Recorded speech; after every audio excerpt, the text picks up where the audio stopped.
देश में अगले साल लोकसभा के चुनाव होने वाले हैं। चुनाव में करीब करीब 7 से 8 महीने का वक्त बचा हुआ है। राजनीतिक दलों द्वारा रणनीति बनाने का काम शुरू हो चुका है। केंद्र की सत्ता में बैठी एनडीए को घेरने का प्लान भी विपक्ष तैयार कर रहा है। इसी तैयारी का एक नमूना था इंडिया गठबंधन। तमाम बीजेपी विरोधी दलों ने मिलकर इसे बनाया, जिसमें कई दल जैसे TMC, SP, Congress, JDU, RJD, NCP, NC, PDP, DMK कई दल शामिल हैं। बहुत से क्षेत्रीय दल अपने अपने राज्य में सरकार भी चला रहे हैं। इंडिया गठबंधन तो बन गया, लेकिन बस बनना अगर मकसद होता तो साफ तौर पर अभी तक तो सफल रहा है। लेकिन इसका मकसद चुनाव भी लड़ना है। अगर मिलकर चुनाव लड़ते हैं तो फिर सभी को कुछ ना कुछ त्याग तो करना ही पड़ेगा। सीट बंटवारे को लेकर सबसे बड़ी पेच और शायद सबसे महत्वपूर्ण भी, खासकर कांग्रेस के लिए, क्योंकि कांग्रेस की उपस्थिति सभी राज्यों में है और सबसे बड़ी पार्टी इस गठबंधन में भी है। इस बीच खबर आई कि पश्चिम बंगाल में सत्ता में बैठी टीएमसी कांग्रेस को 42 में से बस 2 सीट देने के लिए राजी है।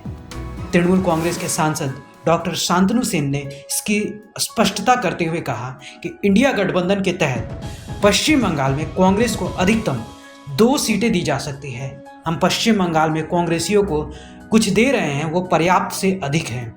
अगर 2019 के लोकसभा चुनाव के आंकड़े को देखें तो 42 में से पहले से ही कांग्रेस के पास 2 सीटें हैं, 18 सीट बीजेपी के पास है, 22 सीट टीएमसी के पास है।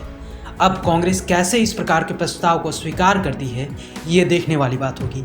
लेकिन राजनीति पंडितों की माने तो ये कांग्रेस और लेफ्ट किसी भी प्रकार से स्वीकार नहीं करेंगे। कांग्रेस की बैठक हो रही है, इसमें ज़रूर ये मुद्दा कांग्रेस के भीतर खाने उठेगा।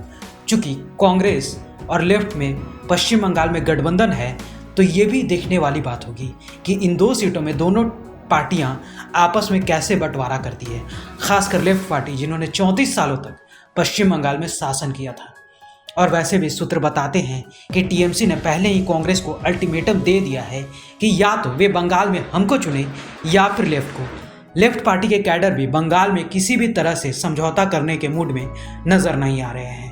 दूसरी तरफ अधीर रंजन चौधरी, जो बंगाल कांग्रेस के अध्यक्ष भी हैं, लोकसभा में नेता विपक्ष भी हैं और पश्चिम बंगाल में ममता का पुरजोर विरोध का एक प्रमुख चेहरा भी हैं।